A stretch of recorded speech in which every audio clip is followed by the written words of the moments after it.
turn it off, it'll be suddenly freezing. Hey, Cam, Hey, how are you? can we turn off that heat? I think it's been done. Yeah, I think Okay. when we got here, I was gonna say, it was hot when I walked in here, so. I'm ready to take off. Okay. It is a little 45 minutes, somebody would be complaining. turn the heat off. So. Pardon? So 45 minutes, somebody So would be that this complaining. room has too hot, too cold. It is one or the other. I got this letter, so hopefully when commissioners report, you can. So I maybe guess everybody got one. What So letter was it? this is from Oregon. This might be really good for you to attend. So Lisa, Herbicide spraying in forestry. This is going to be the issue du jour. Next, well, issue of We're calling Sarah. the next quite sure how years. People are really, it'll work. And rightfully so. becoming on the radar screen. Yeah. Thank you. Oh, okay, we don't get one. Okay, it's 6 o'clock. Are we ready, Sarah? Can you hear me?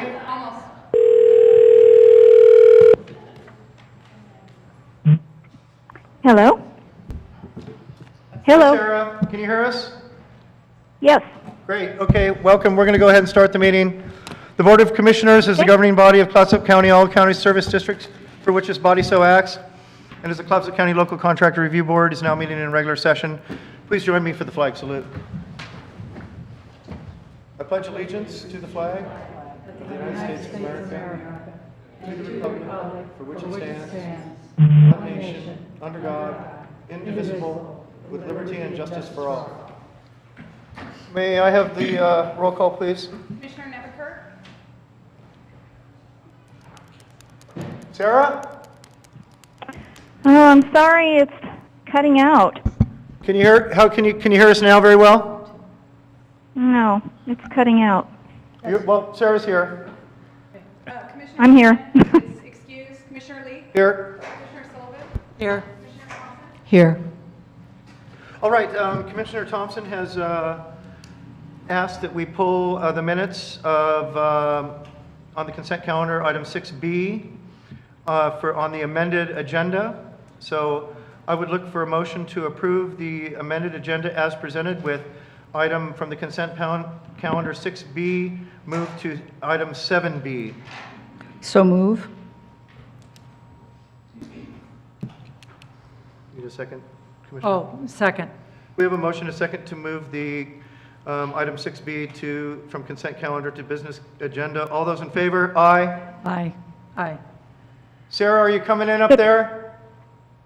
It's breaking up so much. I'm just getting a few words here and there. That's what happened to me when I was trying to call in remotely too. I don't know how we can fix it, but it was just intermittent. It was, I know the IT folks have done everything Leanne, they I can can. just hear you really well. I wonder, Yeah, I think, is can you hear me it when I maybe speak? proximity to the microphones? I'm speaking right into the microphone right now. Am I coming in clearly? Apparently not. Apparently. Can you hear me, Sarah? Maybe try. Lisa. No. Can you hear me now? Oh, yes. Does that work Yes. better? Yes. Oh, okay. Well, that was easy. Maybe. We'll see. Okay, we have Okay, a... what moved? Can I ask what moved from the consent calendar? Yes, item 6B, Commissioner minutes of the 4/25 meeting. Commissioner Thompson recommended they be moved to the business agenda. Okay. Okay, good. So tonight we have some presentations. Our first presentation is the preschool feasibility study on page 21.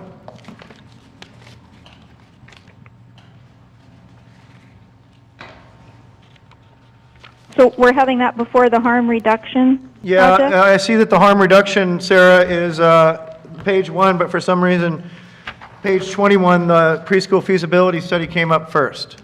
And they're sitting in front of me now. Welcome back. Okay. Thank you. Thanks We look for having me.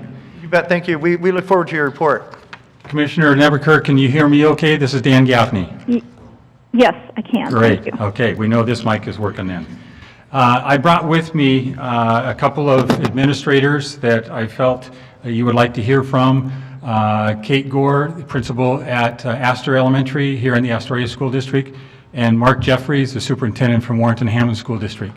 And I'd like to start off by asking Mark to maybe make a comment or two about what he and his district saw as a result of this project. I'm sorry, before we do that, Kate Gore, you're in Astor Elementary School? Yes. And Mark, what's your last name? Jeffrey, Jeffrey? Jefffery, And what school are you with? Warrenton Hammond School District. I'm the superintendent. I should know that, shouldn't I? Thank you.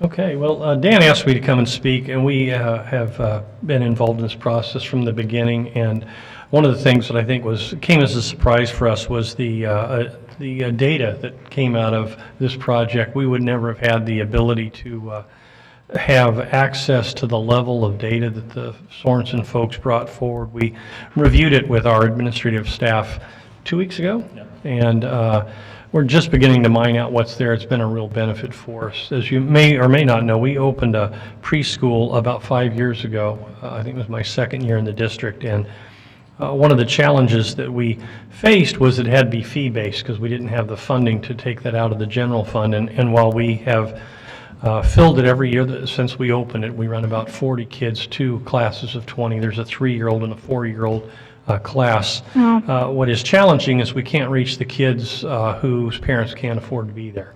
And we're hopeful that out of this study and some of what we've learned through this... I'm sorry to interrupt, but could you perhaps speak closer to the microphone if that is possible? Certainly. Can you hear me better now? A little. Okay.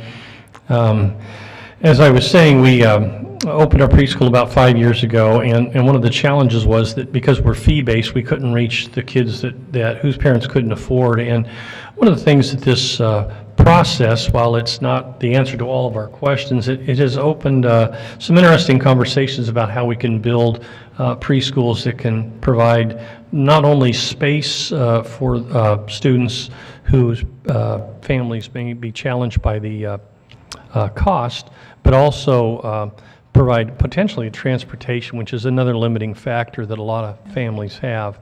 So, and it's a challenge. I think transportation is going to prove to be one of the more challenging concepts. Transporting preschool kids fall under an entire different set of rules and regulations than our regular students because of their age and size, and creates a challenge for what is required on the buses. And as K-12 districts, that's not normal for us. So, but it's been a really valuable conversation in all of it. And just some of the uniquenesses, Dan knows that it's been stretching for some of us to, look at these unique funding structures. So, yeah. Anyway, thanks, Dan. I would agree with everything that Mark just said as far as the data and how much time we wouldn't ever be able to get data like this ourselves. So that's been very useful to us. And in the study, they just showed the importance of social emotional learning and self-regulation, which is a big part of preschool. Astoria School District has one preschool that's funded through something called Preschool Promise. It's a grant, and it's great, but we have 15 kids in there. So I have 165 students, kindergarten students right now. So it's just something that we'd love to see expand and to be able to work with our existing preschool providers and be able to get closer and closer with our relationship with them and expand all preschool in Astoria would be a benefit to everyone. Thank you. Thank you both. And Kate, I know that you have some other commitments too, and thanks for squeezing us in here and being here. But Thank you. Thank you. I had submitted the slides that we're going to look at today, not because I want to spend a great deal of time going through all of them, but I wanted you to see the full picture of what we did during this study. And so, let's see if I'm pushing. There we go. So again, just a quick refresher that this was a grant that came from the U.S. Department of Ed for us to look at the possibility of expanding high-quality preschool for children near poverty, as well as for those that would be learning English as a second language. And this was all tied to a funding model called Pay for Success. We assembled a team, some local folks, as well as some Way to Wellville support who really got this ball rolling for us. From the grant, we were able to hire one of 3 firms in the country that had experience with Pay for Success, and that was the firm of Social Finance. And then because of the grant being tied to Pay for Success, we were eligible to apply for, and we were successful in obtaining another grant that Mark had mentioned earlier, and that was the Sorensen Impact Center data scientists. And they were an absolute godsend. They helped us with so many ways. Again, the key idea behind Pay for Success is to move away from remediation, things like the English Language Learner Program, the special education, Title I, those kinds of things. If we can reduce the need for that and look more at prevention, that's the purpose. We don't want to deny anybody services to programs that they need, but if we can help kids be better prepared as they come in, as Kate said, then everybody's a winner. We want to also look at not just measuring did we do an activity, but did we get outcomes? And if we have an effective program that's already been in place, been piloted, then we want to look at expanding that and moving forward. For government, it's an opportunity to be that much more accountable for the funds that we have to spend, to potentially leverage private capital, and bottom line is pay only for what works. If you don't reach the outcomes, then you don't pay for it. For the service providers, in this case preschool providers, for them it's an opportunity to expand a high quality program or to develop a high quality program and to be able to improve our services to vulnerable populations. For the private investors, Pay for Success is only done when a community identifies a need, a social need. And so for the investors, that's their motivation, is they want to have an impact with their investments. And it encourages innovation and public accountability. When we started the study, we were told there's generally 4 outcomes, and it kind of breaks down about 25% in each of these 4 areas. Some studies result going straight into a full-blown Pay for Success expansion. Others go into piloting the design that they've created or discovered. A third is you find an entirely different funding source. And the fourth is you still have capacity building to do. So what we did as we started this is we needed to establish what's the baseline, what's our landscape look like right now.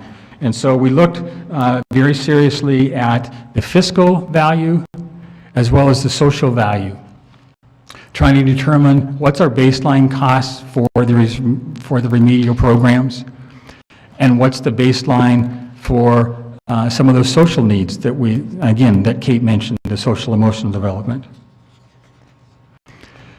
We dove into all 8 school district budgets, and again, this is a big part of what Social Finance did for us.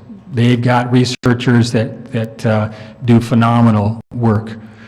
So what they did is they took the 8 school districts, so 5 of Clatsop County and 3 of Tillamook County, went through, pulled out those budget lines, and not just the budget, but the expenditures for the 2016-17 school year, so the most recent year, and determined what's being spent now in the area of special ed, in the area of alternative ed, of guidance and counseling, and English language learner programs. And I'll make a comment that the English language learner program is a small dollar figure because most of our ELL students are in one of 3 districts out of the 8. That some of the districts don't have any students in an ELL program just because of the population they serve. You know, you take a Jewel or a Napa and they just don't have students that need those services. So that was an important learning point for us. We took those budgets and we said, okay, what's the total value or what's the total cost for each of the 8 districts for those 4 expenditure areas? And then we broke it down and said, okay, now that we know that total cost, we take the total number of students in each of those programs, and we divide that out, and we look to see how much is each district paying per student for those programs. Again, all trying to figure out the baseline. So then we said, okay, what makes sense in terms of possible outcomes? And we had a long list. We brainstormed possible outcomes that could come from this. And then we categorized them according to what's a fiscal value, what could result in some financial savings, versus what's a social value, things that are important, but we can't at this point in time measure or quantify in a dollar way, but have a significant difference, makes a significant difference for children, their families, and the communities. And then we looked at, okay, which of these outcomes could we meet in a short term versus what's going to take longer? And by short term, I mean 3, 4, 5 years. Okay? Because if we were to do a project, we'd be looking at a 3 to 4 to 5 year project. So from there, we said, okay, special ed was one. It was a fiscal value, and it was a short-term value that we could measure. And what we then did was we dove into Oregon's school funding formula, which is not simple. It took many phone calls and conversations with people at ODE to really understand that. And bottom line is we boil it down to there's about 10% of the funds that come from the federal government, about 25% from local sources, and about 65% from the state. And that's true for most of the school districts. What we also ran into was that Jewel, Neocani, and Nestucca Valley school districts receive a significant amount of money from timber revenue. And therefore, they get, because the amount of money they get exceeds the amount of money that Warrenton Hammond School District would get for the state school funding formula, those 3 school districts don't get those dollars because they've already got more than the other districts have. So that kind of complicated things a bit for us as well. But it was good to know. Then we took kindergarten readiness and 3rd grade literacy, 2 outcomes that were seen as very important to the superintendents and the rest of the steering committee for this project. And we said those are things that we feel we need to address. And they do have a fiscal value as well as a social value. And we see those impacting high school graduation, increasing monthly earnings. The research shows all these things, all these connections. A reduction in the need for government assistance, a reduction in the need for interactions with law enforcement, and reduction in long-term health care costs. So we put all that together, and this was done trying to be very conservative in terms of what would be the long-term value obtained, what would be the long-term savings to society by having students go through high-quality preschool. The first box, the kindergarten readiness, most of that is long-term savings, long-term earnings, which result in higher taxes being paid by those individuals, which contributes to our society. The next box up, the 3rd grade literacy, that's talking about, a greater chance of graduating from high school. And that leads to less involvement with criminal justice, less involvement with health care needs and government assistance. And so there's savings there. You see the 2 smaller ones up at the top there, those are both tied to special ed reduction, the need for special ed reduction being reduced. Not big savings. And some of that is savings that the school districts would realize right off the bat, and some would be longer term savings. So again, I wanted you to see a fairly complex look at all this, but we also wanted to look beyond the fiscal value, and that is to look at the social value. Again, the research that was done, and social finance did a great job of diving into recent research as well as historical research that shows that there's a 31% increase in kindergarten readiness for kids who attend a high-quality preschool.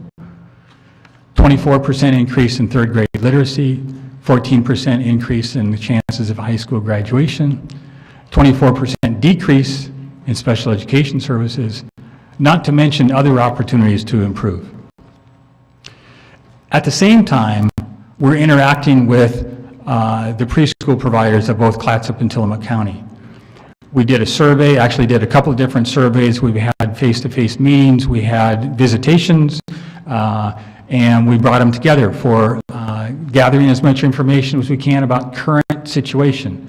And as you can see here, the QRS rating system is the state's quality rating and I can't remember what the I stands for, instruction services, instructional satisfaction. They now call it SPARK. They wanted to change the name. But anyhow, this was done in December, and since then we've seen some of those achieve higher ratings now. So this is a continually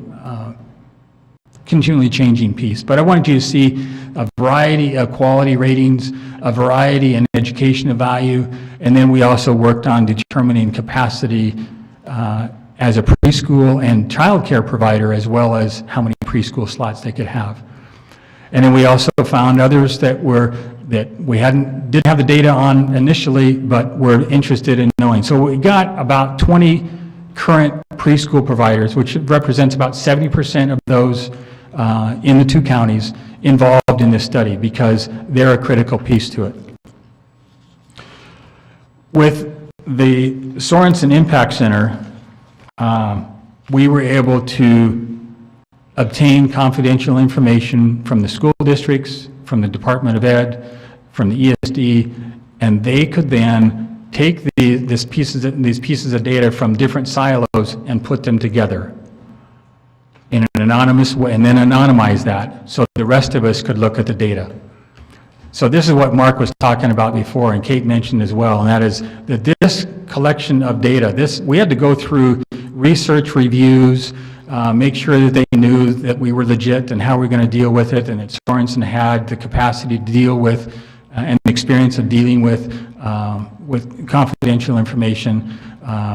Went through many revisions of the data sharing agreements before everybody would sign off, lawyers involved, et cetera, et cetera. So we really wanted to make sure this was done well, because we never wanted to break any confidentiality. So these are the kinds of things we were able to look at. Mobility, and we'll go through some of these. This first one, the thicker the line, the more moves. And so if you look down the bottom between the Stucca Valley and Tillamook, you can see there's quite a few moves there, but not so many from Tillamook up north. So that was interesting to see, kind of confirmed what some of the superintendents felt and some of the principals felt. And then we were able to, again, pair information about, did a student qualify for free and reduced lunch? Are they considered economically disadvantaged? And those are the yellow columns. And you can see over the years, the 13-14 school year, 14-15, 15-16, 17-18, every year, the kids who were economically disadvantaged had more moves. And we looked at those moves in a multitude of ways. We then were able to take a look at different data relationships. And this looks like a big mystery, and I won't try to go into all the details now, but basically it took information, the kindergarten assessment that all kindergartners take as they enter kindergarten in the first few days. That's represented in a blue circle down in the center, the KGAL. That's the kindergarten approaches to learning. That's the social emotional composite score. Going slightly to the left, you've got the kindergarten letters and kindergarten uppercase letters and kindergarten sounds. Again, those are ones, and then you've got kindergarten math. And you can see that there's green or blue lines between all of those. Those show positive relationships. Well, if you move your eyes over to the right-hand side, you see ELL, that's the English language learner, and then you see SPED, special education, and then you see ECDIS, economically disadvantaged. and you see green lines or blue lines between those. Again, those show that kids who are economically disadvantaged have a greater chance of needing special education services or needing ELL services. So again, those kinds of connections, we went into, I think, Mark, we spent probably 45 minutes going through this, just getting into the details with each of the districts about 2 weeks ago. We traveled and went to each of the districts. Yes? Go back. Okay. Go ahead. This is cool. This is really interesting. And this would indicate that you would change your intervention how? Well, if you look in the center there where you see the kindergarten approaches to learning, and then you see the 3 math and the 3 lit, and you see the reddish green lines there, it shows that all those kindergarten scores have a positive effect on 3rd grade assessment, 3rd grade math, 3rd grade literacy. So if they come in prepared for kindergarten, they have a greater chance of being successful as 3rd graders. So if I want to look at this and understand it, I could see it as a graph that shows relationships Yes. early on and then later, is that it? True.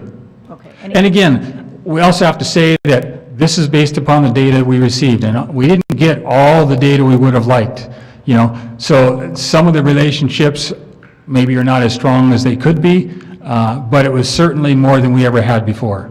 Okay, but this will help us make more and better differences in the lives of children, is that it? I believe so. Mhm. Okay. Yeah. We also were able to look at trends. Here's looking at the need for special education over time. And it shows district by district, and you see that most of them, each year, the percentage of students of their student body needing special education services increases. So it indicates our needs are increasing. And if we can do something to address that so that those needs are not increasing, that's good for kids and it's good for financial accountability as well. Next slide shows, and again, this was a little bit weak data because not everybody was collecting information about who had attended preschool prior to this year. Again, that was one of the benefits of the study, is it prompted schools to start thinking about, okay, that would be good to have. So here we can see our economically disadvantaged children in the N column there is greater. So those are kids who did not receive preschool, and they're more economically disadvantaged. And I think that's part of what Mark was talking about. And if we can provide transportation, that's going to open up more opportunities. This is looking at one of the scores from the kindergarten assessments. And again, it's showing that the ELL students are not doing as well. Now, Jewel and Napa don't have any because they don't have any students qualifying for those programs. So that's why there's no yellow bars there. Same kind of thing when we look at special education. Those students who ended up needing special education services did not come in as well prepared. So if we can reach out to more families, then we got a better chance of having kids be successful. Now this is 3rd grade English language arts performance scores, looking at those students who qualified for free and reduced lunch. Down at the bottom you see the D, M, E letters. That stands for did not meet, meets, or exceeds the benchmark for passing the test.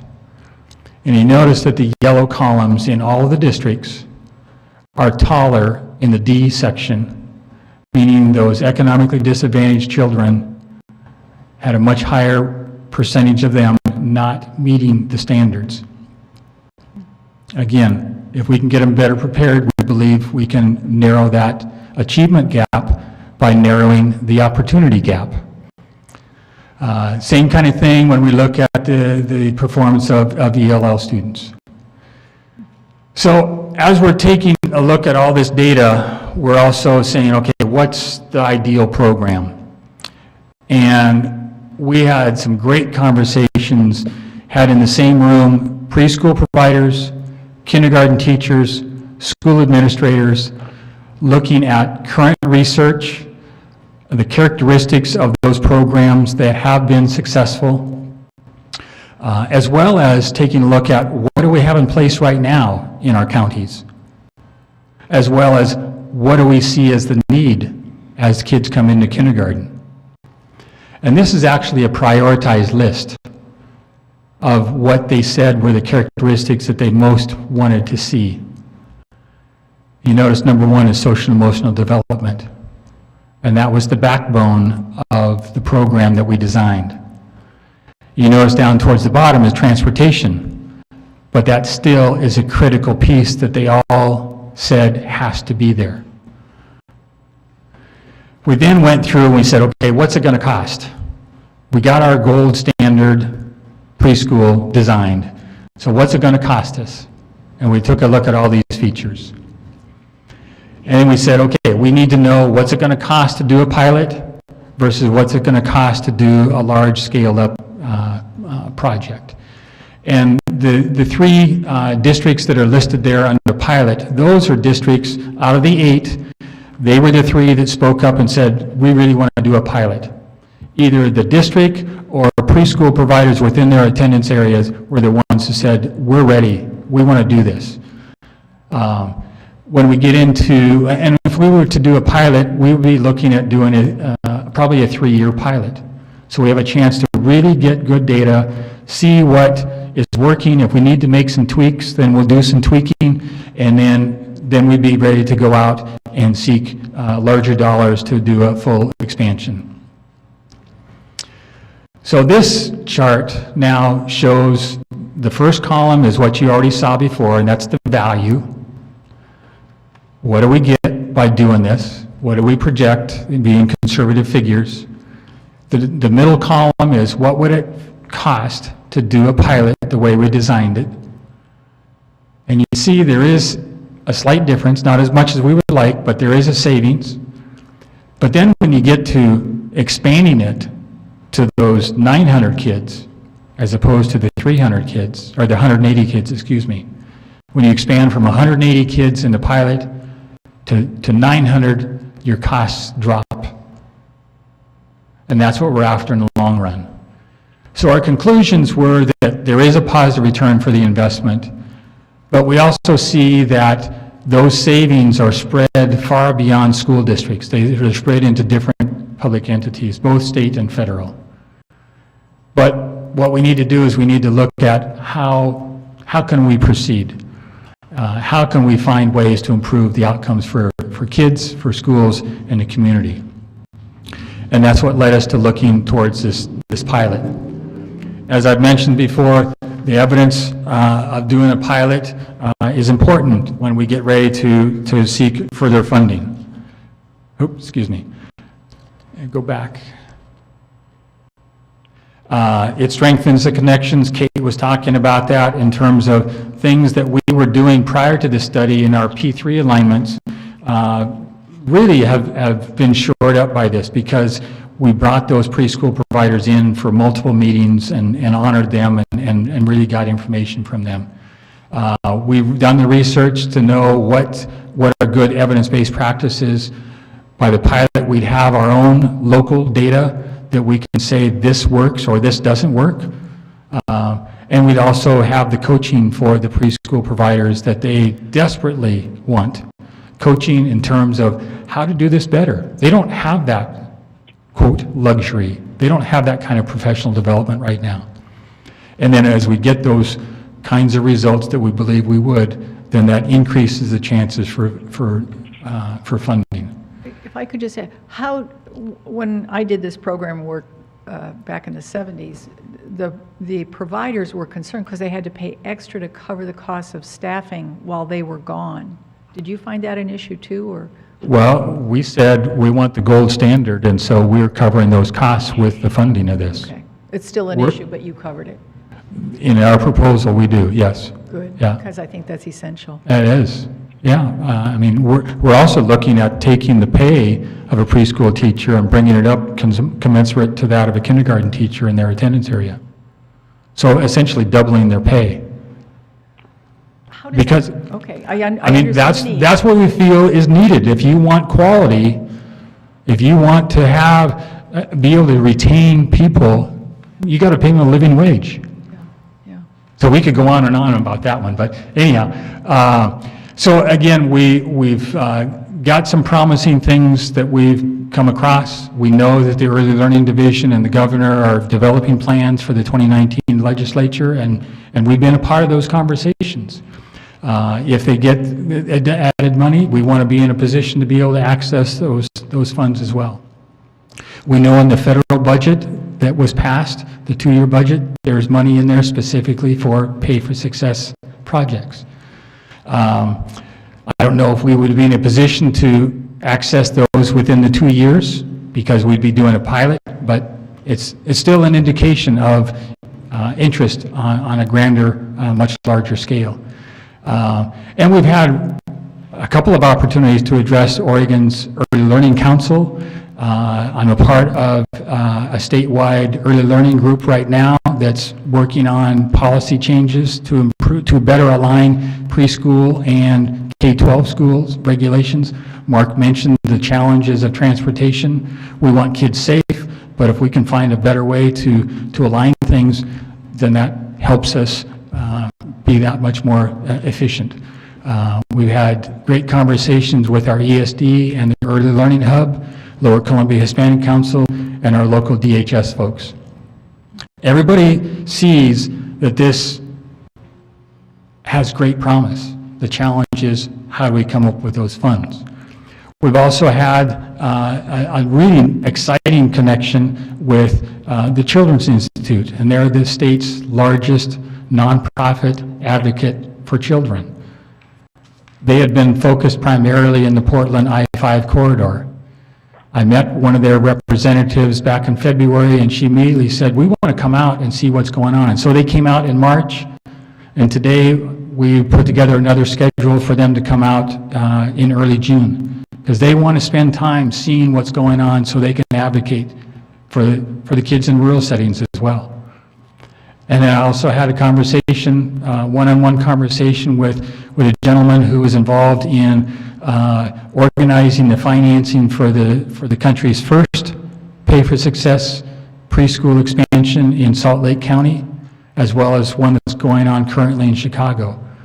And he already knew about what we were doing. Not in detail, but he knew we were doing some Pay for Success kinds of work. This list shows some of the people we've had interactions with who are aware of what's going on. And it's pretty mind-boggling to see what we've been able to do in a year. But the bottom line is we want to see if we can make a significant difference. And that's why we did this work. We don't know how soon we can do it, but we know we've got a whole lot more information now than we did before. As we've had conversations with some of the philanthropic organizations in Oregon, and actually just today I found out that we have a meeting with some folks from the Gates Foundation next week. There's interest in what can happen in rural America. We represent rural America in this project. The other 7 entities who got these grants, no one is close to the size of us. No one's as small as us. And I think that was part of the reason we got the grant. So where we're at right now is at a transition. The feasibility study, the final draft is being written right now of the summary. It's about, right now it's about 45 pages. And we're working back and forth between social finance and Sorensen and myself in terms of getting that done. I would expect within a week or so we'll have that done. But we've had conversations based upon the requests of the superintendents and the steering committee. We've had conversations with the ESD and our local early learning hub that covers Clatsop, Tillamook, and Columbia County about taking the lead on the next step. Because when you do a feasibility study, you've got a certain amount of money, a certain number of people. But when you do a pilot, it takes more people as well as more money. And so that's where we're at right now. I expect that we'll know something during the summer. It's not an ideal transition because my work will be done the end of June officially, but we'll see what happens between now and then. We'll see where those conversations go with ESD and with the hub, as well as with the potential funders. But it's very exciting, and we're very appreciative to have had the county's support in being able to gather this information. Thank you for that report. It's very, very thorough. I'm looking forward to see how this goes. This is great. Preschool is so important. Yeah. Do you have any comments or questions for staff? You sound as though, thank you, Mr. Chair, you sound as though this has been successful. I mean, everything I look at says this is a successful program so far. We have learned a great deal, therefore it's successful. We have Excuse me. formed tighter Can I say relationships something? Can you hear between me? school districts and preschool providers and those Hello? who care for kids. Hello? So yes, I think it's been successful. Sarah? Yes. I'm sorry if I'm interrupting. I could only hear Commissioner Thompson's questions or comments. I could not hear anything else, and it was very frustrating, and I'm sorry. I have so many questions, but I don't want to take up the time because I may not be able to hear the response anyway. I would be happy to have a one-on-one conversation with you. Yes, I just heard that. That would be wonderful.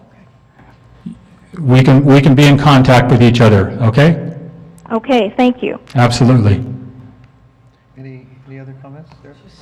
Keep us informed. I have a couple questions. Please. So it sounds like the work that you all did is kind of leading towards a pilot program.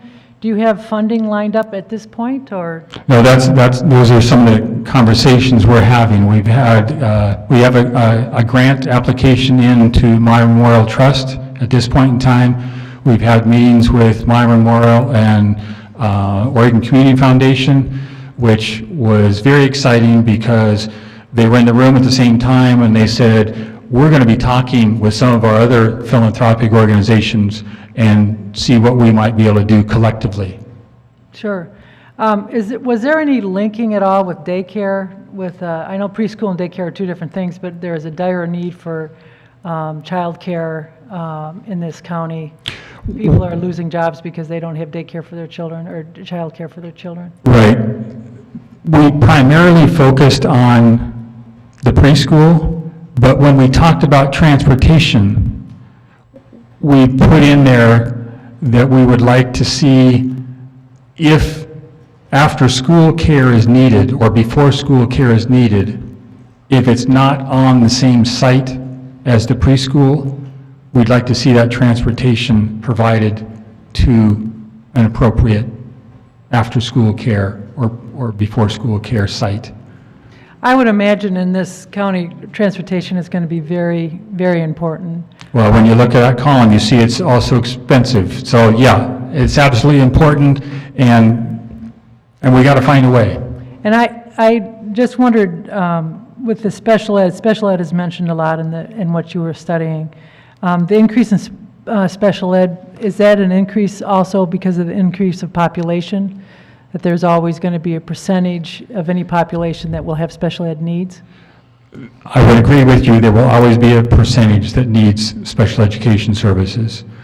What those graphs show was actually a percent increase, not just a number of students. But do you think that's because the population is increasing in Clatsop County? Please.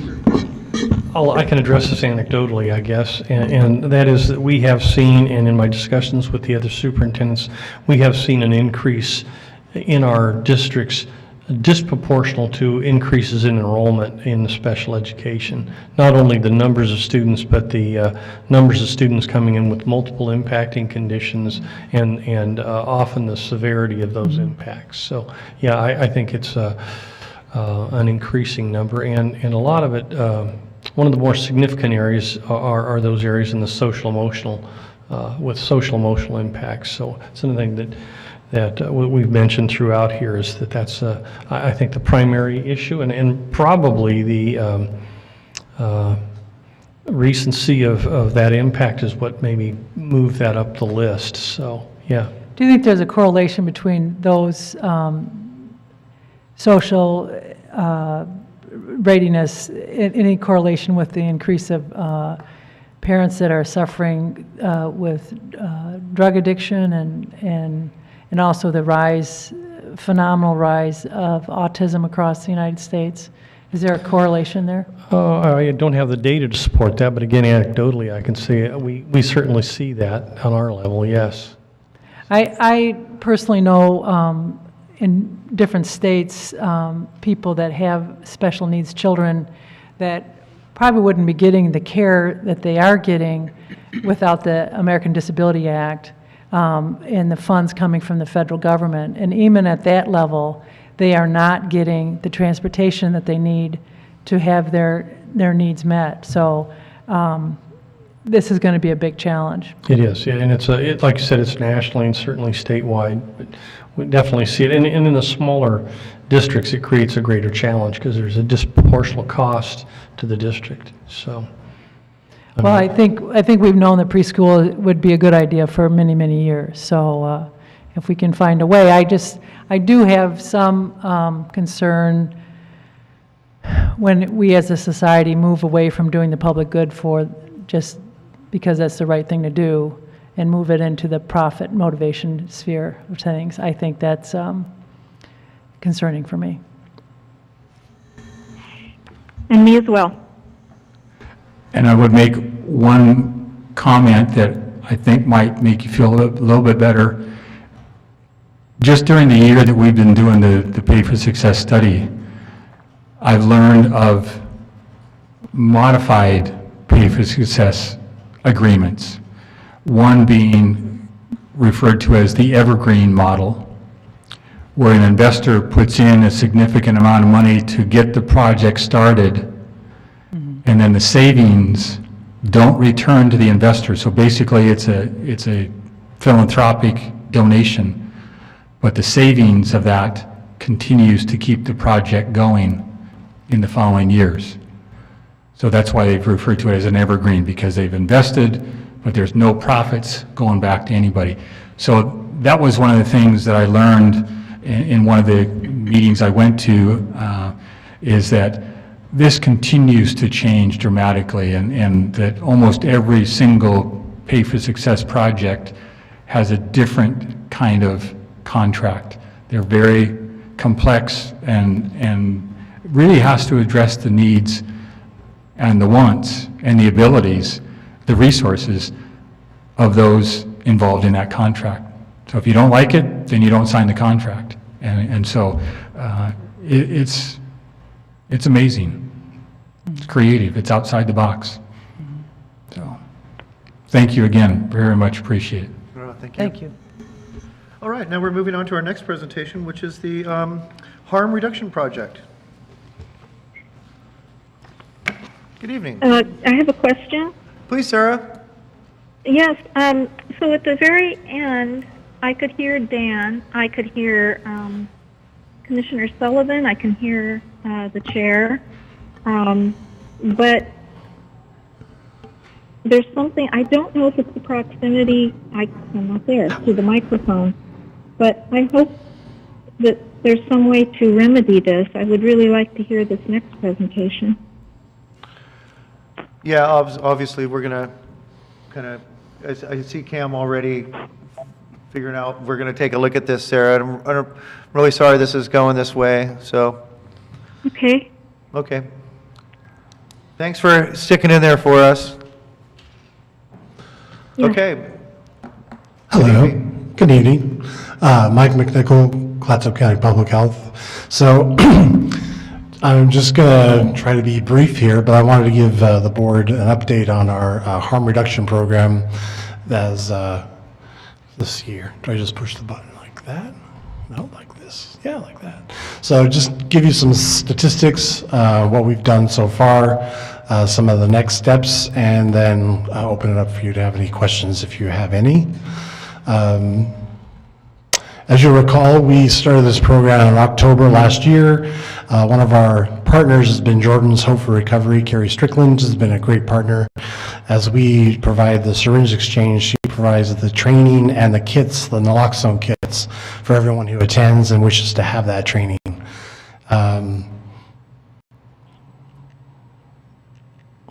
It won't move.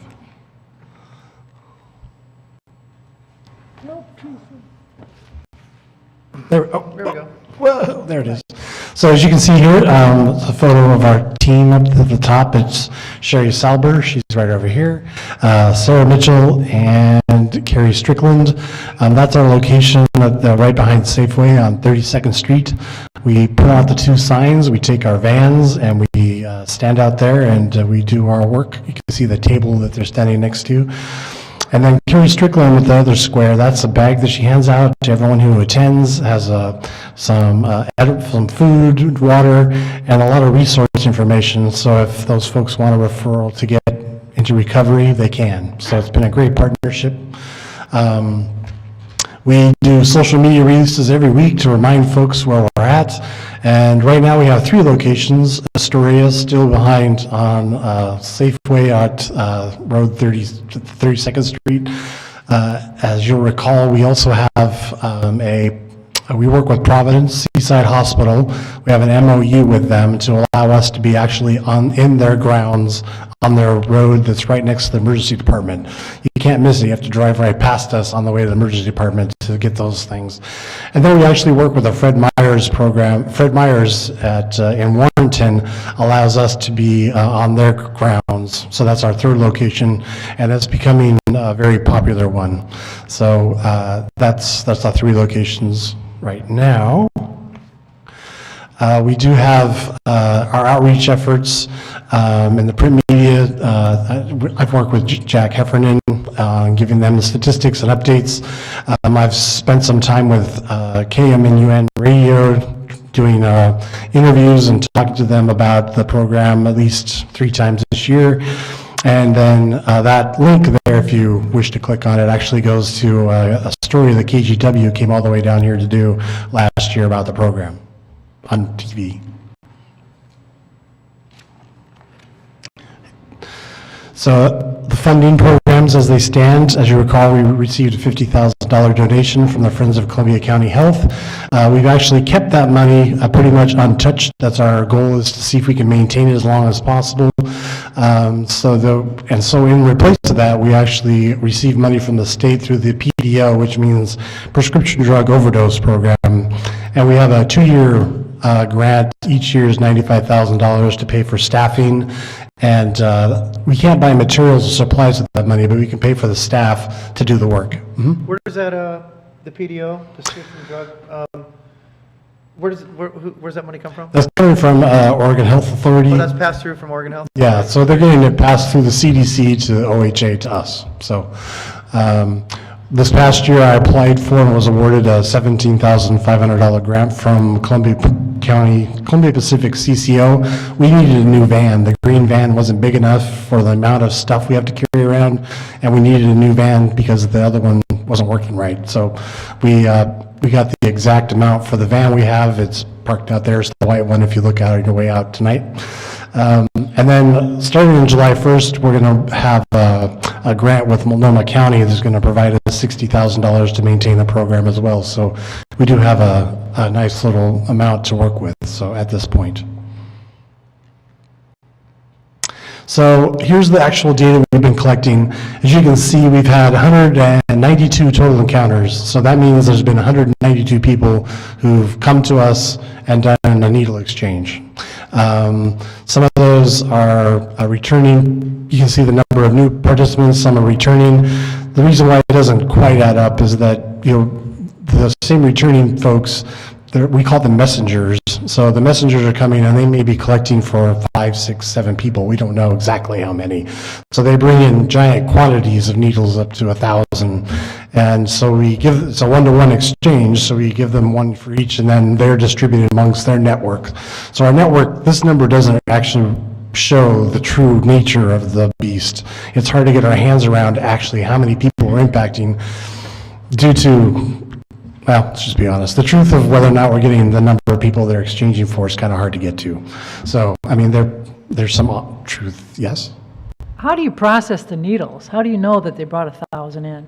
Is it by We weight, count or do you? We don't count them individually. We have a manual that was produced by Multnomah County and others that actually shows if it comes in this container of this size, you can estimate there's between 100 and 120 needles. If it's this size of container, it has 1,000.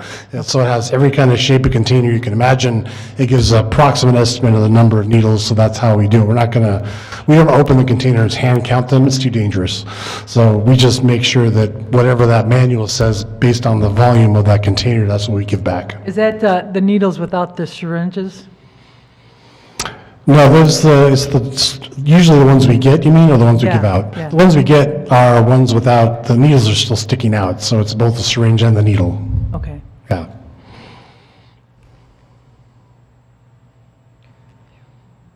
Because that would be interesting, I'd be interested in knowing how many needles came in. I mean, just, It's coming.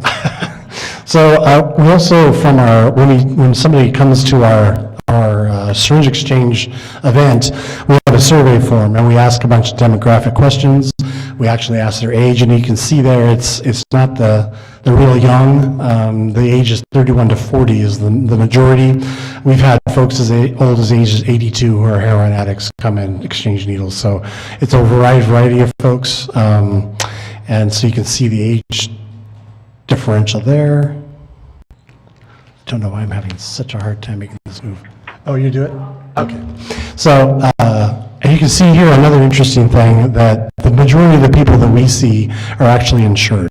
It's not the uninsured. And the 48 are insured, most of them, those are OHP. We separated those out. You can see the different kinds of insurances, and then only 14 people have indicated that they're not insured. So the vast majority of the folks who are exchanging needles with us do have health care. Another very interesting piece we ask about is their homeless situation. There's been some ideas that maybe we're contributing to the homeless situation, but as you can see there, the vast majority, even in May, of all of the visits, 33 who attended said they are not homeless.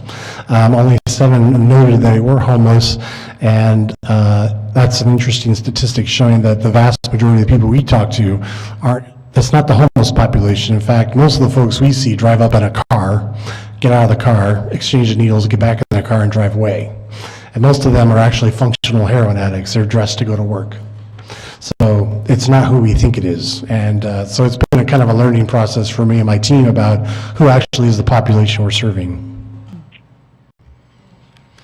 So this is the number of kits we provided with naloxone. As you recall, naloxone is the life-saving drug that you give if someone's having an overdose. It immediately puts them out of an overdose. Unfortunately, it gives them an immediate sense of having they go into, they're having a, what's the word? Overdose. Yeah, no, when they're getting out of an overdose. No, when they're out of the overdose, they experience. Yeah. Withdrawing. So, sorry, I couldn't find the word. So they go into withdrawal, but they save their lives. And interestingly enough, you can see the numbers since October to May. May has been a big month. That means with 27 people who have received the training from Carrie Strickland as well as a kit. And these kits are pretty sophisticated now. You take the package out, it actually talks you through how to give an injection. It gives you all the instructions in a little tiny package. It's pretty cool. The best part of that statistic is if you look at used or OD, 14 of those kits have been used to stop an overdose. So that means technically we've probably saved 14 lives. so the instructions in English or multilingual or? I think the only ones we have are in English. So here's the big numbers. So total number of syringes we've taken in 73,638. Total given out is 71,713. So nearly twice the population of all Clatsop County, we've taken in that many needles. That's a lot. It's a big pile of needles. The reason why there's a difference is when a couple of weeks there where we weren't ready for the number of needles that came in, so we weren't able to exchange the entire amount. Last week alone, we exchanged 8,300 in one day. How long does a needle last? I mean, shouldn't it just be one injection per, but most users don't do that. They use their needles 2 or 3 or 4 times. And that's why we're trying to change that practice. So we're trying to say there's just one use for one person and then exchange it, because otherwise the needle is no good. If you have seen pictures of what a hypodermic needle looks like after one use, it looks like you're trying to shove a brick through your arm. So it's one of those things we're trying to change that hygiene So practice. the users are able to get an amount of needles where they can basically use a fresh needle at every injection. That's the idea. That's the plan. Yeah. Otherwise, we run into emergency department visits, which we'll get into in a minute, with cellulitis and other things that are another problem. So you can see the vast majority of the needles are collected in Astoria, but Warrenton, we just started Warrenton not too long ago, and we're already up to 8,210. So it's a pretty significant number there too. And one of the other things we're trying to do really is trying to change the hygiene practices, not only just using one needle, but making sure they dispose of it properly, not only after use, put it into a sharps container, and then lock it away and not use it again. So we've collected 259 of those containers, and these aren't the small ones. We're talking about the gallon or 5-gallon containers. A lot of them hold quite a number, 200, 300, 400 needles. It depends on how big the containers, and we've provided 350, and some of those folks don't use as much as often. So we're actually getting, 259 back at a 350 provided. That's kind of expected because not everyone's going to come every week with a full container. So I think we're actually making some progress. Anecdotally, anyway, we don't hear the same stories about finding needles all over the place on the boardwalk or out in the schoolyard or whatever. We're not hearing that as much. So hopefully we're making some progress there too. So they give you a full container, you give them a new container, or do you Yes. dump that into? No, we don't mess with dumping. We just put the container in another container. Is there somebody that processes medical toxic waste? Yes, that would be Recology. We have a contract with them to come and collect our stuff every week. So we also ask them what their drug of choice is, and we have heroin is not by far, but is their drug of choice, obviously, with opiates. Meth is a second choice, and actually what we're finding now is that a lot of the heroin users are also meth users, so it's kind of their choice to use both. So it's becoming a dual problem, and we really don't have a good resource for the meth. We just usually smoke it. They can't inject it. They can do whatever with it. But it's interesting to see that those two things are being used simultaneously. That's becoming kind of a new thing to do. Is that like up and down then? Yeah, it prevents the big ups and the big downs. So they take heroin brings them down. They don't want to go too far down, so they take meth to come back up. They don't want to go too far up, so then they take opioids to go back down. So they're trying to find that middle spot so that they're not in withdrawals and they're not too low, they're not too high. So it's pretty disastrous, actually. It's that kind of thing. Because you have to treat it both, right? You wouldn't be able to treat for just one, so. Yeah. Is there any more? That's it. And then the huge thanks, the last page, yeah. Oh, it won't show up, huh? Anyway, so yeah, I had a list of page of thanks. I did want to give an update too that as of June 1st, we're going to have a fourth location at our health department in the conference room. We've had a couple of folks who've written emails and talked to us about, they're not comfortable driving to the locations to be seen. So they want to come to the health department, which they could come there for a number of reasons, and they can actually do the exchange on a Friday afternoon in our conference room pretty anonymously. So we've agreed to do that for an hour as a pilot to see how many people would take advantage of that, or we could do all the same services there. There's one. Yeah. So tangible benefits, this is an important one. I've been trying to figure out how to explain it to folks that this isn't just harm reduction means more than just switching out needles. This one shows the number of emergency department visits, and one of the things that folks who are injection drug users go to the emergency department for are abscesses, right? They inject too much, they get a big old sore in their arm or their leg or wherever, and they go to the doctor to have it taken care of. As you can see, this is ED visits in Clatsop County at the two hospitals over time from the first quarter of 2017 to just first quarter of 2018. And where we started is highlighted, it's October-ish in 2017. There is a significant downward trend in the number of ED visits for abscesses. And I just saw some data today that, for an average IDU person going into the hospital, it's about $30,000. So if we can get the next quarter to show even further trend, we're actually making a significant impact, not only in hygiene practices, but also in the spend on healthcare, which was the goal all along. Is that the last one? No. One more. There we go. Aha. So presentation to you guys, kind of give you an update. The next step is to work with Multnomah County to get our grants done, expansion to the fourth site in June, which I just mentioned. And Just quick. Oh, sure. Multnomah County, why are they giving us money? So they asked if we wanted to be involved in one of their big federal grants as a partner. I said, heck yeah, we'll take it. I mean, pass along the money. Without any of the strings, I'm good. So, so that's another $60,000 in our community that we wouldn't have otherwise. So the opening of the community bids, so I have a handshake agreement with Helping Hands with Alan Evans as his group to open a non-medical detox beds for our program alone, 2 female and 2 male beds at the new Uniontown facilities. So when it's open, we'll be able to have some money in our syringe exchange program if they're saying, you know, I'm done, I want to get treatment. First step is to get detoxed. We don't have those facilities in Clatsop County. They don't exist. So we want to have that immediately available. And that's the only way you're going to get these folks there, is to have it immediately available. So we have that agreement that they're going to work on that for us. And so we're pretty excited about that, because that's the one thing that's been missing in that piece of the train between harm reduction and recovery. We needed a detox facility where they could detox, then get into treatment. So I think we're trying to fill that niche right now.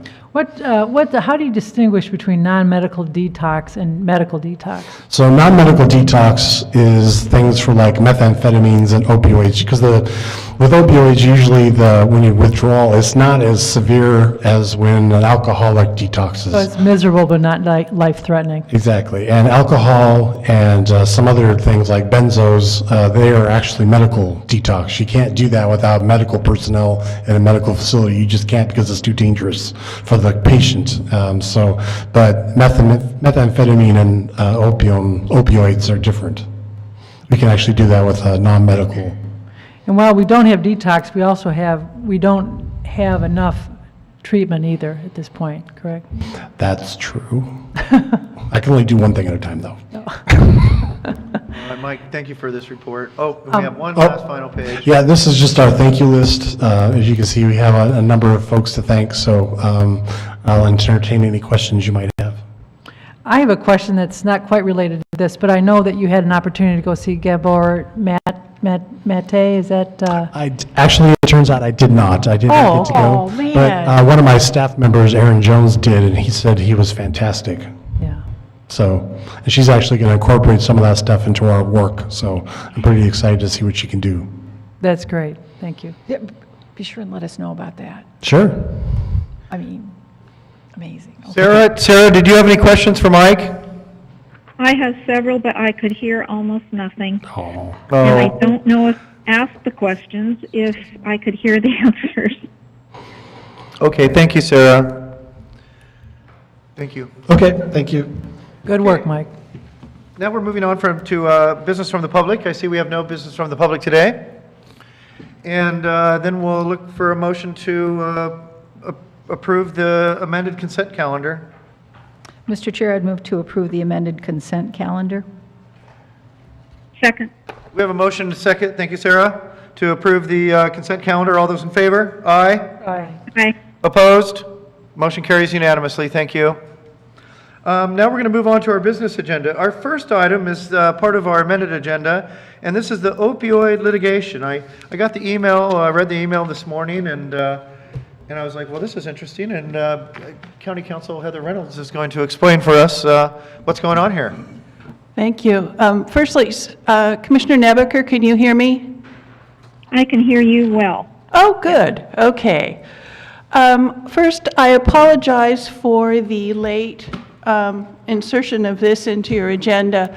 On Friday, this past Friday, I had a voicemail from the attorney who is representing the lead Oregon counties in this litigation.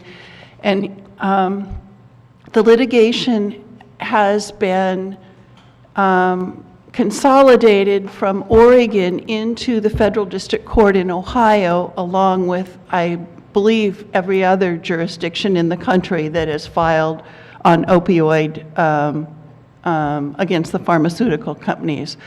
And the judge in Ohio decided that he wanted to cut off additional participants and gave a very short time frame for anybody who wanted to join it to join, or you're basically out. I mean, you can apply later, but it would be practically impossible for Clatsop County to go to Ohio and ask the judge to be added.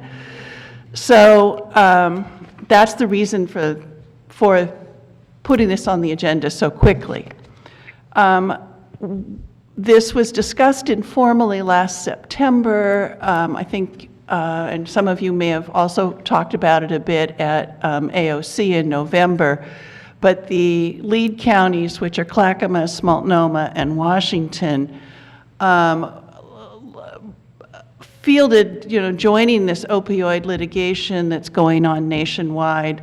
Last fall, they talked about it and worked on it. They hired the law firm of Diamore and Associates, I guess he calls it. Tom Diamore is also doing the MERS litigation for all the counties.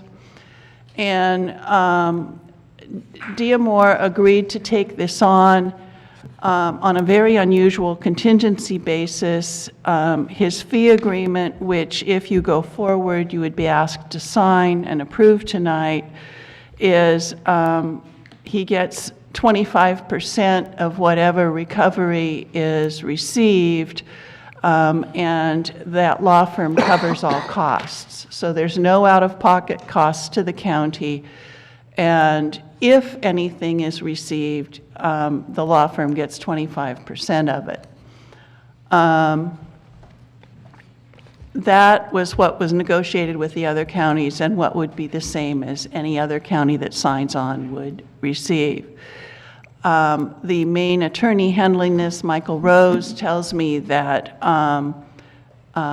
he has received confirmation from 5 more counties, and I didn't ask him which ones they were, who have already agreed to join and will be joined in the next, he's going to be filing on Tuesday of this coming week, joining any other county that wants to join, and 5 counties have, as of Monday, had agreed to that. Heather, you are cutting out a bit. Oh, sorry. And he expects that more than those 5 counties will have signed on by the end of the week. So it's kind of what the other counties in the state are doing. Now, what's the litigation? The litigation is the same lawsuit as I'm sure you have all read about in the news from a number of public entities around the country. This one, as I say, was initially filed in Oregon Federal District Court and then transferred, along with every other jurisdiction, to the District of Ohio. It is against 2 groups, the pharmaceutical makers in the country who make opioids or made opioids, and the distribution companies that distributed those opioids.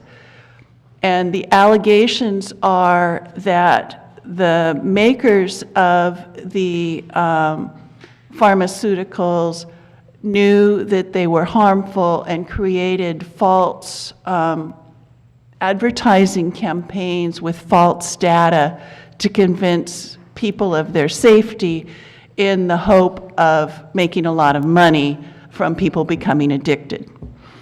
The distributors, the main allegations against them, there's a number of state and federal laws that require specific reporting and accurate record keeping, and the allegations are that the distributors basically violated state and federal law. When a complaint is filed, it's based on legal theories, and usually you take a similar set of fact situations or a set of fact situations and apply a whole bunch of legal theories to it. So they've alleged a bunch of facts supporting that the makers were false in the representations they made to the public, and the distributors were in violation of the law in their distribution. And they have said that their actions constituted a public nuisance, that their actions were an abnormally dangerous activity, that they were grossly negligent, that they committed fraud and misrepresentation, and that they were the general all-encompassing, they were negligent. They don't seek a specific amount. They seek monetary damages, though I understand the hope is also that there would be some restriction on these types of false representations being made in the future as a result of this litigation. I did pass out to you one sheet from the email I sent on Monday that had the Clackamas County Board report in it that I thought was some interesting background, but lengthy. But this is just the opioid prescriptions in Oregon per 1,000 residents. And as you can see, Clatsop County had 273 prescriptions. I'm assuming this is per year, though this document doesn't say, per 1,000 residents. You'll note Curry County was 74th worst in the United States with 350. So 273 isn't that much lower than 350. So Clatsop County is up there in the number of prescriptions, which can lead to some negative consequences if that flows into addiction. Yeah. Thank you, Heather. That's a really good report. And, you know, I understand that you've had to bring this forward quickly, and I understand how this happened. So, you know, I'm for this. I think it's a good idea. I've had an opportunity to read it. You know, of course, I expressed my apprehension a bit because I never like to jump into something like this so quickly, but I understand the urgency. And so I would like to go ahead and recommend to my board that we okay this. So if somebody would like to make a motion, that'd be great. I have a few questions, but I Sure, can wait please. after the motion. One, I just recently read an article in Harper's, is a couple months ago, but talking about people that are suffering from actual, it's a syndrome, whereas pain, it is chronic pain, and it's debilitating and life-altering. And for me, I have some concern in that because of the movement against these pharmaceutical companies and whatnot, a lot of those people are being led to a point where they are not getting care, and the help for them is just a very dire thing. So every lawsuit there's consequences because of it. And I just worry about people that actually need these drugs. For those people, these drugs are like miracles. And so it's kind of a double-edged sword, because clearly we have a problem in this country, but I wonder how much of the problem is related to many other factors that are going on in our nation right now. Did they talk about that, about how these people with chronic pain will be protected and cared for? No, because this is, I mean, you've got the complaint. It's couched in the language of a legal arena, and these are the harms that were done, and we want money to compensate for the harms that have been done. It's not looking at the social or medical aspects of the complaint itself. Do you think that this would, when we were talking, do you think this is going to change the way that pharmaceuticals manage these drugs, or will it, what do you think the consequences will be for the pharmaceutical companies? Well, I mean, to some degree, that effort's already underway. You know, we've been part of a pilot program here, which is going on around the country, to actually monitor the prescribing of opioids and, you know, monitor doctors Right. and in what quantities. And the whole goal behind that is to reduce the number of opioids that are prescribed. So that effort's kind of been going on for a couple of years. I would note that the complaint lists the guilty pleas and judgments obtained against a number of these pharmaceutical companies. One of them was the Oregon Department of Justice receiving $1.1 million from defendant Insys for unlawful trade practices. You know, so some of this is seeking damages for actions, civil damages for actions that have already occurred and been admitted to. So the pharmaceutical companies have already admitted guilt in some of these areas, what you're saying?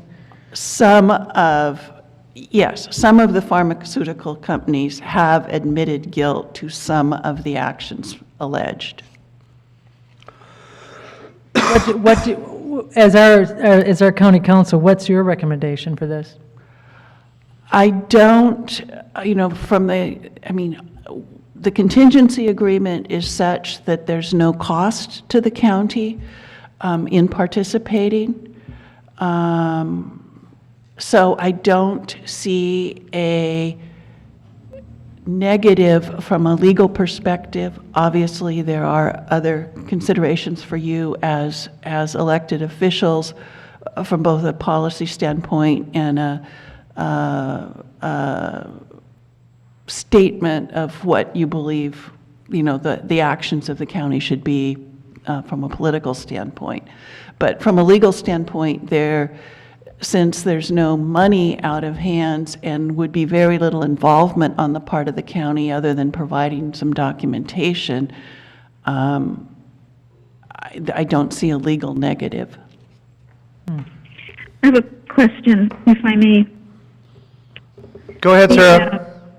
Okay, so the lawsuit is because the public and doctors have been told that things such as oxycodone is something other than what it was.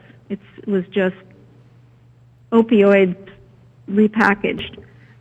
It was falsely sold to the public. Am I correct? That's what it's based on? That is certainly one of the allegations, yes. Okay. Well, I agree with that. To address Commissioner Sullivan's concerns, I have those same concerns. However, doctors still will have the responsibility to manage pain, and perhaps another way will be found. And the county manager has addressed, well, a portion of that, but we have learned since that there are other ways to address chronic pain. Now, if you're terminal, that's different. But the fact that people have become so quickly addicted to these drugs is unconscionable, because I don't believe that they were informed that this was a very real possibility. I know people who have been in the grips of that through these prescription drugs, and then they're cut off, and then they go to heroin, which could be one of the reasons we have such a high heroin epidemic. So it's a matter of education and also not falsifying what these drugs do to people or whitewashing it. I agree with you, Sarah. Is there any other comments here? Or? I have a question. This reminds me of the tobacco lawsuits. Does it seem similar to you in that way? That what we're talking about is that companies engaged in profit-making endeavors did false marketing and basically sold a product that was supposed to be for people's good that was really killing them. Yeah, I think that's an accurate Okay. correlation. Okay, so given that, then we still have to deal with, there are people who have a legitimate need for these. And so not to eliminate the possibility, but to use it responsibly would seem to be the ideal course. So in your opinion, does this lawsuit encourage only responsible use by the way it's worded and going forward? I mean, I know that's a bit of a stretch, but I won't hold you. The lawsuit is saying there has been a violation of law, there has been fraud and misrepresentation. We want the law to be upheld. So, presumably there's a legal basis for prescribing opioids when necessary, and this doesn't address that. It's saying that these people, these companies did not follow the law or made up things.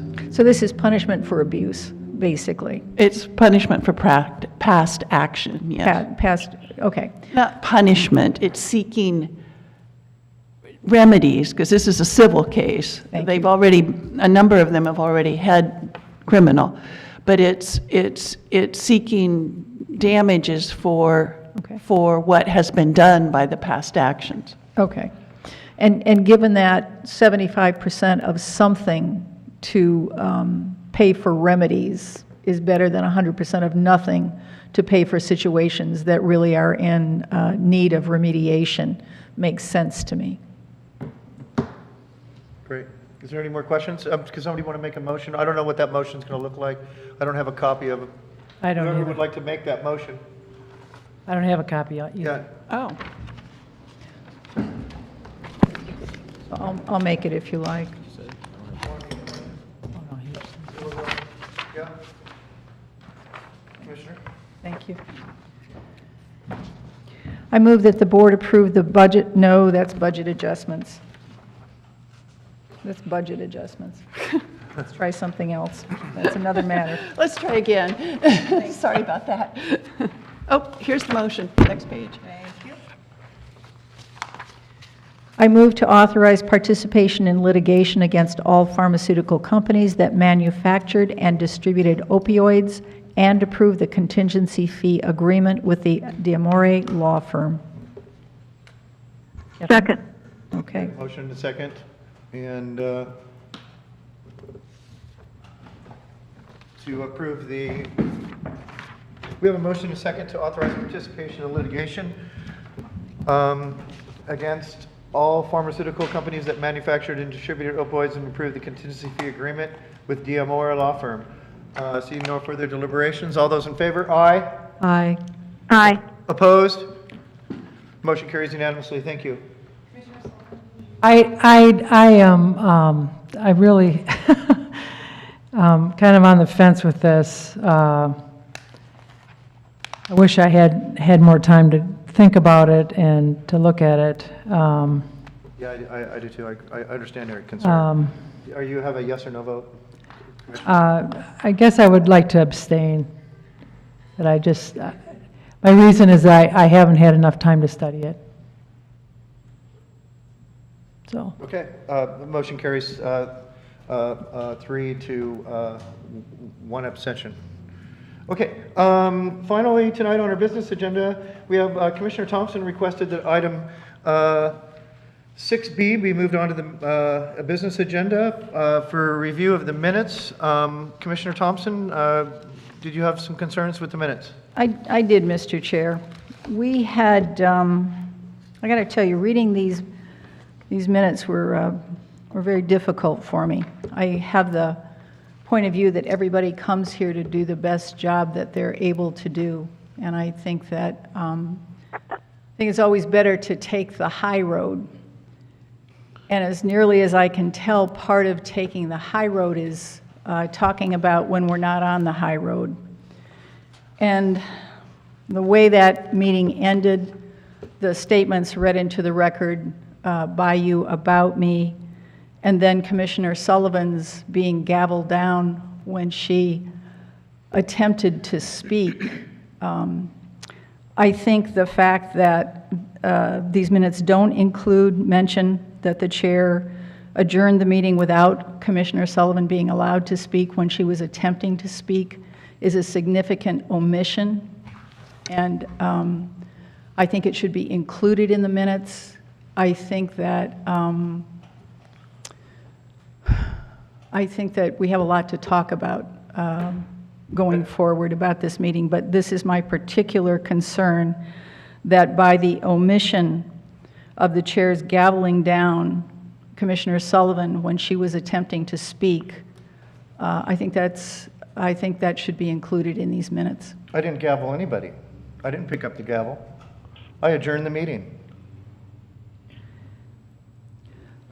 Are you telling me that I picked up the gavel? And gaveled Commissioner Sullivan? So let me be clear. You adjourned the meeting while Commissioner Sullivan was attempting to speak.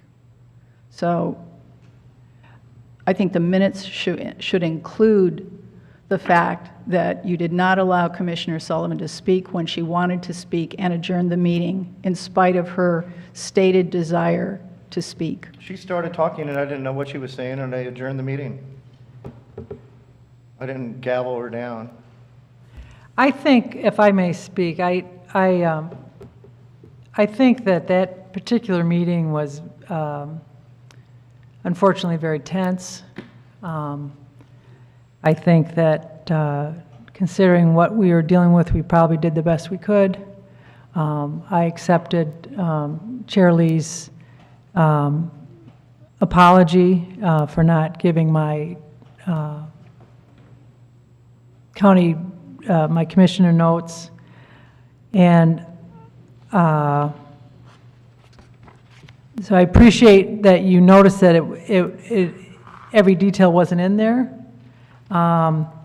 but perhaps we could put this statement that Commissioner Sullivan was not ready for her commission notes at the time that, and that she did not give minutes that meeting.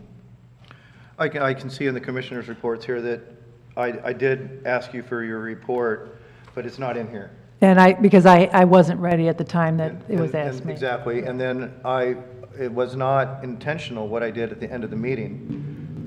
It was an overlook, and that's what, I shared with you the mistake that I made. Right, and I don't think it was intentional either, Commissioner Lee. I think that that it was an extremely tense and unfortunate meeting, and I think that we have work to do going forward. And but let's go forward is how I come down on this.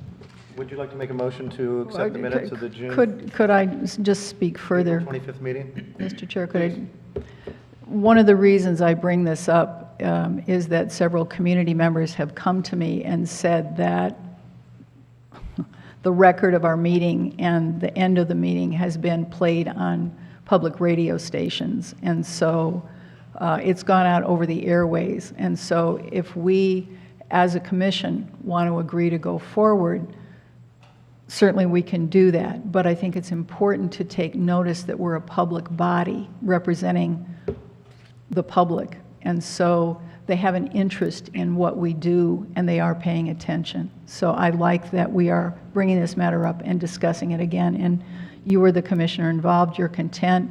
You're clear that you didn't understand, and you've apologized. So going forward, as long as the record includes the fact that somehow that Commissioner Sullivan did not speak at the end, I don't know how you want to do that. It's up to you. But I wanted us to consider this.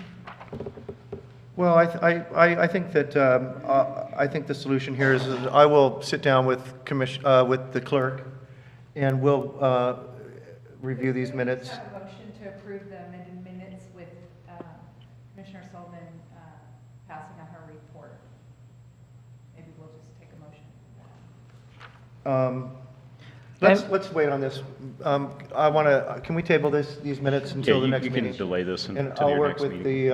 I'll work with the clerk and I'll bring forward minutes. And I think that the point that I've taken away from this is that Commissioner Sullivan probably it should be noted here in between Commissioner Thompson and Nebaker's report that I had asked for Commissioner Sullivan's report, but she wasn't prepared. And I wasn't ready at that time. wasn't ready at that moment. I understand. Prepared. Excuse me, let me rephrase that. She has her words. Wasn't, okay, fair enough. Okay, thank you. Thank you, Board. And now we're going to move on to Commissioner reports. Commissioner Nebaker, why don't you go ahead with your report, please? I have nothing to report. Okay. Commissioner Thompson. Okay, I participated in Cannon Beach Rural Fire Protection District's Budget Committee. I want to commend my colleagues on that Budget Committee. It's a fine group of people, not only the board members of the fire district, but the citizen members. It's a pleasure to be part of that. Chief Benedict and his chief financial officer make a great budget. I think all of us got a letter from the Oregon Forest Resources Institute inviting us to a workshop on aerial herbicide application in forestry. There are a couple of meetings, one on Friday, June 8th in Junction City, and another one on Friday, June 22nd in Newburgh. This is a matter of great community interest, and so it's a great educational opportunity. I went again to the Association of Oregon Counties. For veterans particularly, there's an online application for a suicide prevention program. Do you know if the Veterans Service Officer, Luke Thomas, is aware of that? I don't, but I can check with him. He is, you checked, good. All right, because it has to be in by June 15th. There is registration that's open now for the 2018 League of Oregon Cities, Oregon Housing and Community Services, AOC Housing Workshops. There's one May 14th in John Day, May 15th in Hermiston, May 30th in Madras, June 5th in Coos Bay, June 6th in Medford, June 7th in Cottage Grove, June 12th in Tillamook, June 13, 14, or 15 in Tillamook. Those are the closest ones to us. These workshops will be tailored to identify needs and interests of each region and will focus on accomplishing two goals: to convene key leaders and partners to begin to identify specific local needs for technical assistance related to housing, and number two, to assess the key resources needed to support ongoing local collaborative problem-solving approaches related to housing. I think that's an important housing workshop. I plan to participate. So here's a copy of that for you.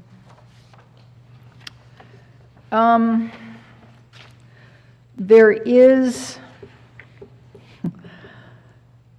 it was interesting, Transportation and Community Development Steering Committee had an update on the new state building codes, the impact on counties, cities, the state, and private inspection companies, and where do we go, provided by Mark Long, the state building codes administrator. We talked about this during our own budget hearings.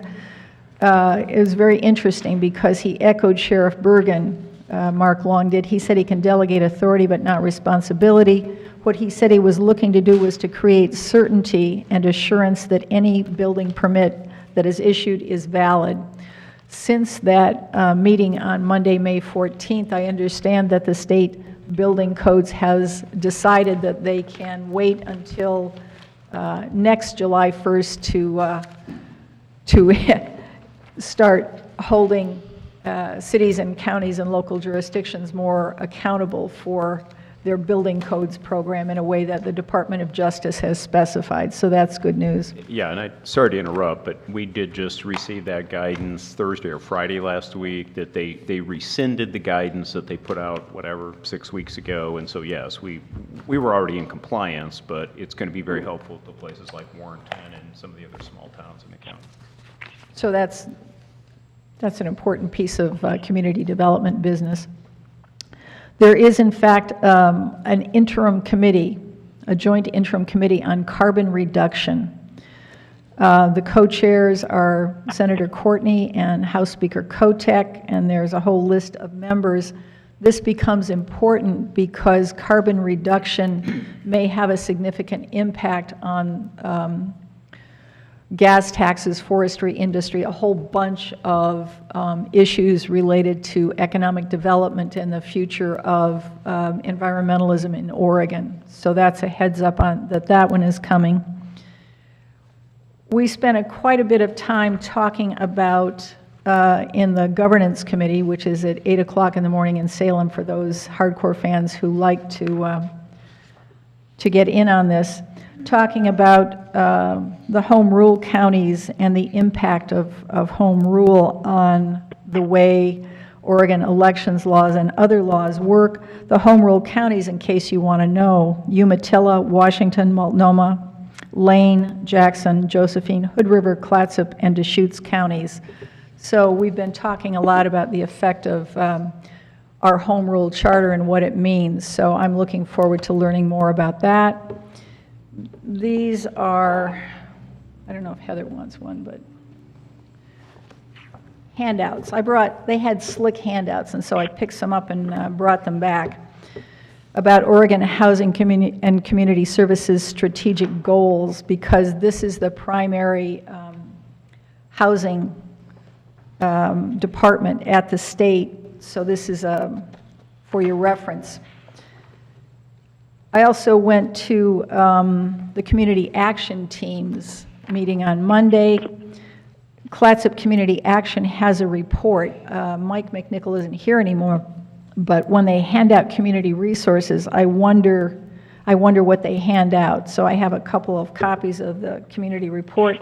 Columbia County has a resource guide. I understand ours is online. Columbia County's is written and can be handed out.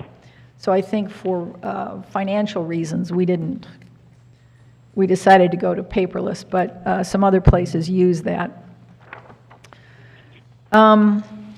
Cedar Board meeting was yesterday. We had a presentation on opportunity zones from Walt Postlethwaite. The Clatsop County's opportunity zone is that census tract in northeast Astoria between 17th Street and Tongue Point. He said it was a vehicle to drive investment into low-income areas. And so we talked about that and what some of the specifics, which are still being worked out. What this is a tool to help build our local economic opportunity structure, which I think is important for our continued well-being in every dimension we can measure, whether we're talking about housing, jobs, community tax base, mental health problems, whatever. That's important. The Samuel L. Johnson Foundation, during the Community Action Team meeting, I'm jumping around a little bit, handed out a $5,000 check to a staffer, and I'm told the staffer would probably rather remain anonymous than be called out for special honor. As someone who goes the extra mile in assisting clients that come often expectedly through the Community Action Team's welcoming doors. She sets the gold standard for compassionate care. So we've had a local housing staffer honored for that. On a personal note, we had a memorial service to honor the Reverend Anne Fontaine, who was active in many local good works, including Undivided. I'm going forward to work with Josh Bruce at the University of Oregon, probably through the auspices of Cedar, to develop a strategic doing, which is different than strategic planning, to look at defining in more concrete terms, how do we go forward as a community that's inclusive, that looks for specific plans and measures and benchmarks so that we can make a difference in our community.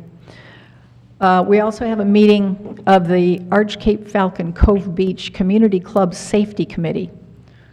I know, that's no fair, Teresa, huh, to put that at the end of the meeting. Basically, what it involves is the use of transient occupancy dollars, because our neighbors down in Manzanita, apparently, Manzanita and Halo, apparently got some transient occupancy dollars to do some safety warnings, and so the neighbors in Arch Cape want to see if they can use some of our local money for that purpose as well. So that's it for now. Thank you, Commissioner. Commissioner Sullivan.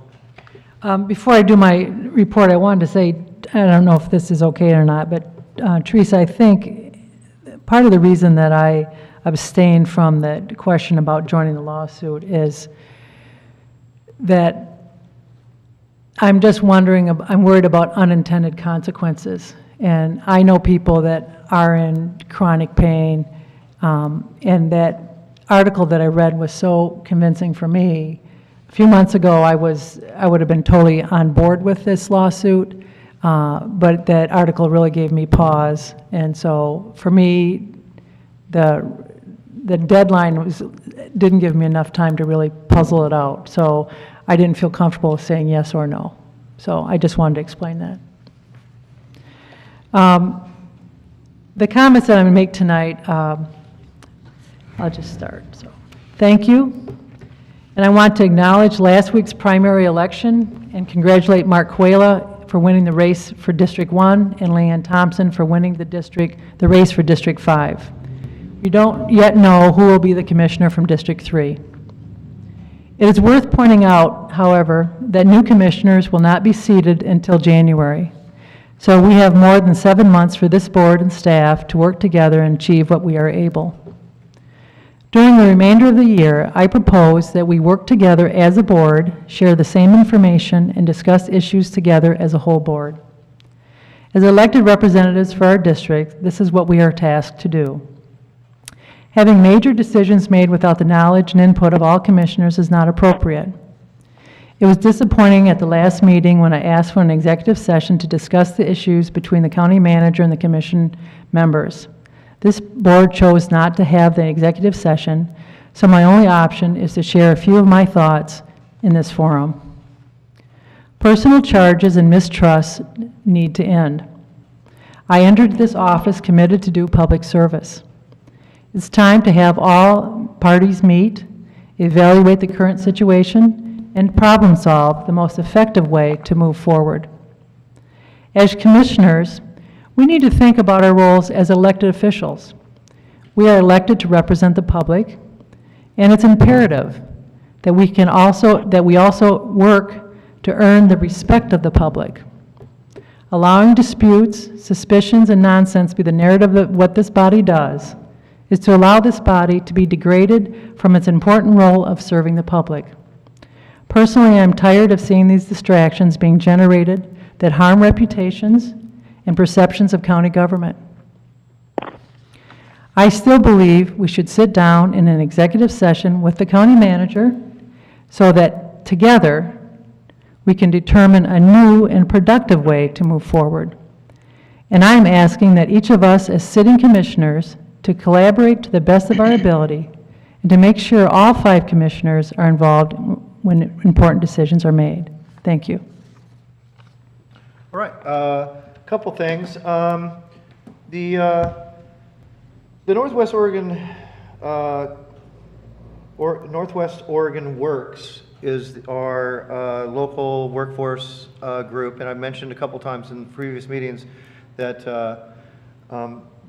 the consortium is looking for a new member, and if one of the commissioners would like to become involved in that before the end of the year, that would be great. Just, you know. The Seafood Consortium? No, Northwest Oregon Works. It's a workforce. It's the Basically like federal the workforce blue program. building down here, you know, WorkSource Oregon. Okay.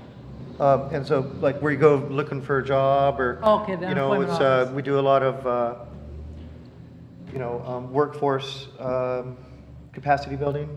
the folks that bring us the unemployment rates for the county, and it's a oversight board, and it meets about 2 or 3 times a year. It's a great opportunity to really, I've learned so much about the workforce in our county and the numbers, and some of the programs that are pass-through dollars from the state.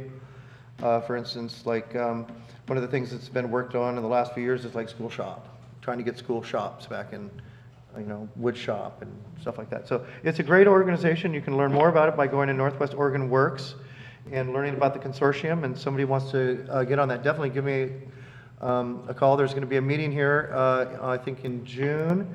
And if an commissioner would like to go there, it would be great. So Chair Lee, let me just say, this fits in with what I'm already doing with Cedar and the Oregon Forest, the CFEDC. So I know a lot of the people who are doing this, and I already work with them. If there are only 3 meetings involved. Yeah, I think you'd be a great fit. So if you want, I can Just facilitate that. I can facilitate that. Yeah. And then when we have new commissioners on board, we can look at defining specific areas and distributing the workload more equitably. Even if you don't decide to be the liaison after the beginning of the year, it'd be great for you to be up to speed so you can inform other commissioners about what's going on. Yeah, continuity. So I appreciate that. I'll pass that information on to the executive director. Sure. Let's see, what else do I have? Oregon Coastal Zone Management Association meetings coming up, our yearly meetings coming up, and this will be the ending of my chair over the last 2 years. And what I have done with Representative David Brock Smith is we're bringing all of the Coastal Caucus together and some of the newly elected, and so it could be a great meeting, and you may want to look into maybe attending the meeting. This is a great opportunity to learn about coastal issues, and the Coastal Caucus is probably going to be in attendance. Have you reached out to Commissioner-elect Quila? Not yet, but they'll be getting that information also, and so the new representatives also, I'm going to be reaching out to them.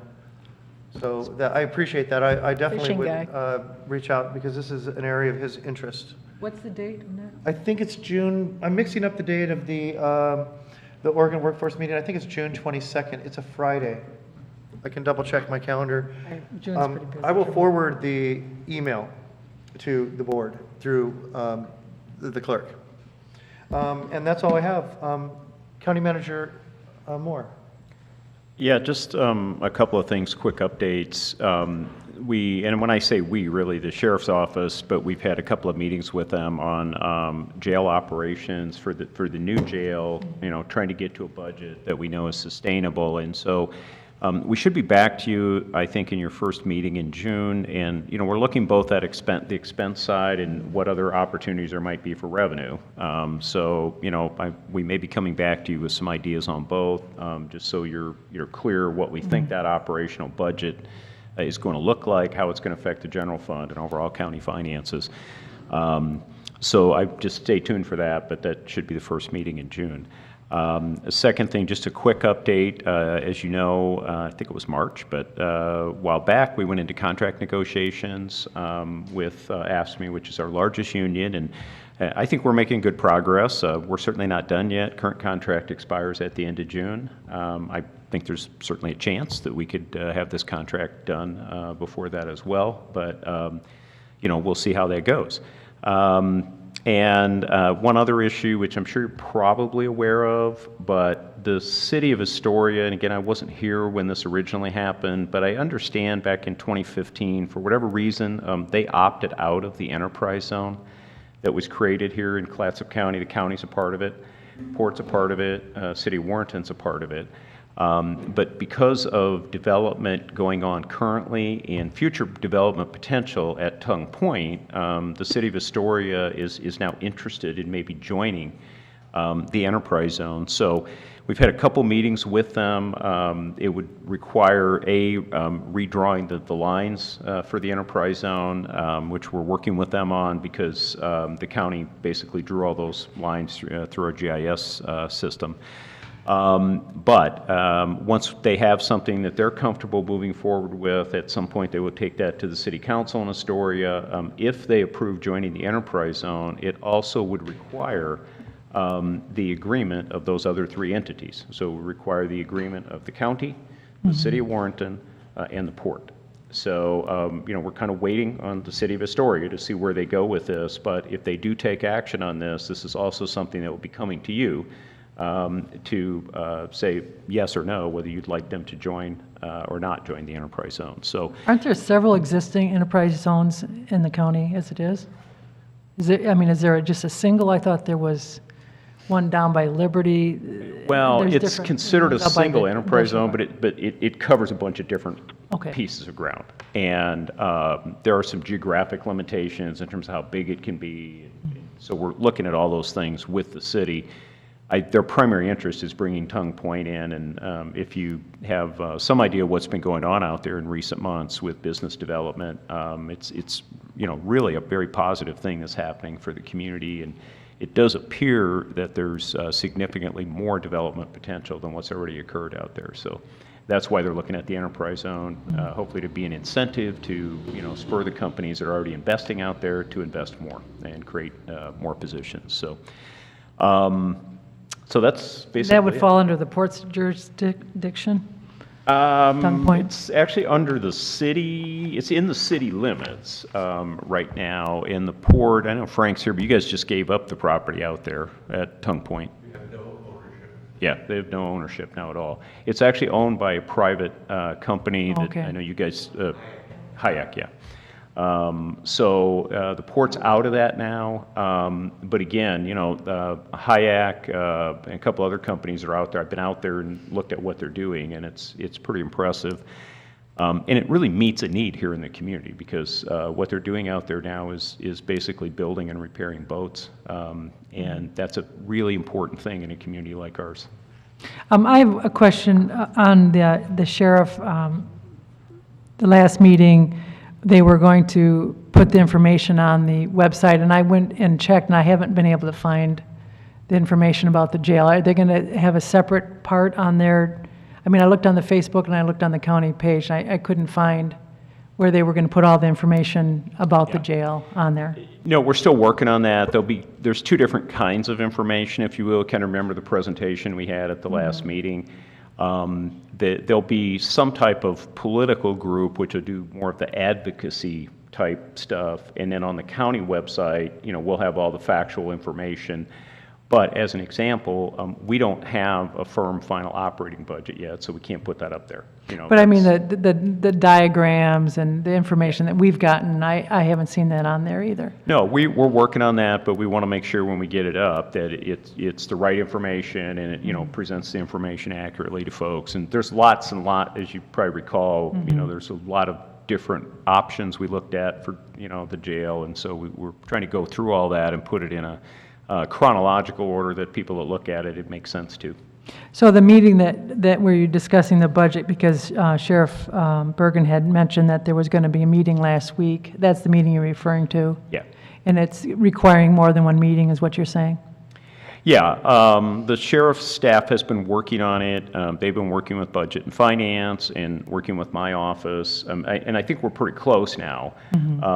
So we had a fairly long sit down last Thursday afternoon to go through where the sheriff's office was at with the operating budget, and I know budget and finance now is looking into that and checking the numbers, make sure they're accurate, and again, looking at that to see what impact that has on, the county general fund and overall county finances.